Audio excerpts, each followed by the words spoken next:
வணக்கம் and welcome to cinema matrix. இந்த வீடியோவில் எதை பற்றி பார்க்க போகிறோம் அப்படின்னா, இந்த வாரம் டபுள் எவிக்ஷன். ஸோ சாட்டர்டே ஒரு எவிக்ஷன் நடந்தனால சண்டே இன்னொரு எவிக்ஷனை நம்ம எக்ஸ்பெக்ட் பண்ணலாம் அப்படின்ட்டு ஆல்ரெடி நம்ம வந்து ப்ரிடிக்ட் பண்ணது தான். அண்ட் தென் அன்சிதா வந்து பார்த்தீங்கன்னா அதில் எவிக்ட் ஆகுறாங்க. ஸோ தட் இவங்க எவிக்ட் ஆகிறதுக்கான முக்கியமான காரணம் என்னவா இருக்கும் அப்படின்றத நம்ம டீட்டெயிலாக அனலைஸ் பண்ணுவோம். அதுக்கு முன்னாடி நம்மளோட சேனல் நீங்கள் சப்ஸ்கிரைப் பண்ணாமீங்கன்னா சப்ஸ்கிரைப் பண்ணி சப்போர்ட் பண்ணுங்கள்.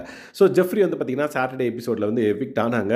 அவங்க எவிக்ட் ஆனதுக்கு அப்புறமே வந்து ஜெஃப்ரி கிட்ட பேசும்போது அன்சிதா வந்து நீ இப்போ நான் பின்னாடியே வந்துடுறேன், வெயிட் பண்ணு அப்படின்ற மாதிரி ஃபன்னாக சொல்லியிருப்பாங்க. பட் அது உண்மையாக நடக்க போகுது. ஸோ இன்றைக்கி சண்டே எபிசோடில் அன்சிதா வந்து எவிக்ட் ஆக போகிறாங்க. ஸோ இவங்க எவிக்ட் ஆகிறதுக்கு முக்கியமான காரணம் என்னன்னு பார்த்தீங்க அப்படின்னா, செங்கல் டாஸ்கில் இவங்க பண்ண விஷயங்கள் தான். ஸோ இவங்க வந்து பர்சனலாக ஒரு சில விஷயங்கள்லாம் எடுத்துக்கிட்டு நடிக்கிற நடிகை அப்படின்ற மாதிரி நிறைய விஷயங்கள் வந்து பார்த்திங்கன்னா பர்சனலாக வந்து அட்டாக் பண்ணியிருப்பாங்க.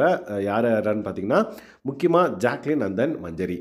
ஸோ அந்த பர்டிகுலர் ப்ளே வந்து பார்த்திங்க அப்படின்னா ஒரு ஃபேரான்னு கேட்டிங்கன்னா இல்லை. ஏன்னா அவங்க விளையாடின இதுவும் வந்து பார்த்திங்க அப்படின்னா ரூல்ஸ் படி இல்லாமல், லைக் ஃபார் எக்ஸாம்பிள் ஹோல்ட் பண்ணியிருக்காங்க அப்படின்ற பட்சத்தில் அவங்கள வலிக்குது அப்படின்றப்ப ரிலீஸ் பண்ணிட்டாங்க. திரும்பவும் அந்த கேமுக்குள்ளே வர்றப்ப அதே பொசிஷனில் இருக்கணும் அப்படின்ற மாதிரி எல்லாம் டிஸ்கஸ் பண்ணாங்க. பட் அவங்க வந்து வேறு பொசிஷனில் போய் அவங்களுக்குன்னு ஒரு ரூலை வச்சு அவங்க விளையாடிட்டு இருந்தாங்க. மேபி அந்த பர்டிகுலர் ரீசன்னால் இவங்க எலிமினேட் ஆகிருக்கலாம் அப்படின்றது என்னோட கணிப்பு. ஸோ இவங்க லாஸ்ட் வீக்கே எலிமினேட் ஆகிருக்கலாமே அப்படின்னு மாதிரி நீங்கள் யோசிக்கலாம். பட் லாஸ்ட் வீக் வந்து 2 பேரை எலிமினேட் பண்ணியிருந்தா இந்த வாரம் எந்த ரீசனை வச்சு அவங்களை எலிமினேட் ஆகிருப்பாங்கன்றதை நம்மளால் கெஸ் பண்ண முடியாதுன்றதுனால போன வாரம் ஒரே ஒரு எலிமினேஷன் வச்சுட்டு இந்த வாரம் வந்து இன்னொரு அட்வான்ஸ்டாக ஒரு எலிமினேஷனை வந்து லைக் இவங்கள தூக்கியிருக்கலாம். அண்ட் தென் ஜெஃப்ரி வந்து பார்த்திங்க அப்படின்னா ராணவ வந்து கீழே தள்ளி விட்டு அவருக்கு இன்ஜுரி ஆனதுனால மேபி அவர் எலிமினேட் ஆனாரா அப்படின்ற ஒரு கொஷின் மார்க்கும் வந்து இருக்குது. ஸோ அன்சிதா வந்து டிசர்வ் டு எலிமினேட்டான்னு கேட்டிங்கன்னா இல்லை அப்படின்னு தான் நான் சொல்லுவேன். ஏன்னா இவங்க வந்து எந்த அளவுக்கு சிங்கிள் டாஸ்கில் வந்து இன்கேஸ் அவங்க வந்து ரூலை ஒழுங்காக ஃபாலோ பண்ணலனாலும் ஒரு டஃப் கொடுத்தாங்கல்ல.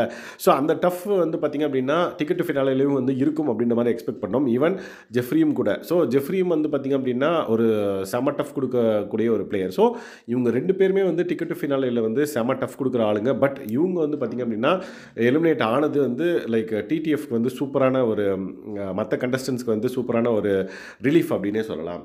ஸோ முக்கியமாக வந்து இப்போது இன்றைக்கி சண்டே எபிசோட்லேயே வந்து பார்த்திங்க அப்படின்னா யாருக்கெல்லாம் ஓட்டு போடக்கூடாது அப்படின்னு சொன்னப்போ ராணுவ வந்து டார்கெட் பண்ணியிருப்பாங்க அன்சிதா. ஸோ ராணுவ ஃபேன்ஸும் வந்து அன்சிதா மேலே ரொம்ப கோவமாக தான் இருப்பாங்கன்னு நினைக்கிறேன் இதுக்கப்புறம். பட் அவங்க எவிக்ட் ஆகுறாங்க அப்படின்றப்ப எங்கள் தலைவனே சொல்கிறியா நீ, உங்களே நான் எவிக்ட் பண்ணுறோம் அப்படின்ற மாதிரி இருக்கும் அப்படின்னு நினைக்கிறேன் இன்றைக்கி சம்பவம். ஸோ பொறுத்திருந்து பார்ப்போம் என்னென்ன விஷயங்கள்லாம் வந்து லைக் அவங்க ஷேர் பண்ணுறாங்க, நான் எலிமினேட் ஆனதுக்கு காரணம் என்ன அப்படின்றத பொறுத்திருந்து பார்க்கலாம். ஸோ இந்த மாதிரியான பிக் பாஸ் அப்டேட்ஸை நீங்கள் தெரிஞ்சுக்கணும் அப்படின்னா நம்மளோட சேனலை சப்ஸ்கிரைப் பண்ணாமல் சப்ஸ்கிரைப் பண்ணி சப்போர்ட் பண்ணுங்கள். தேங்க்ஸ் கைஸ், பாய்.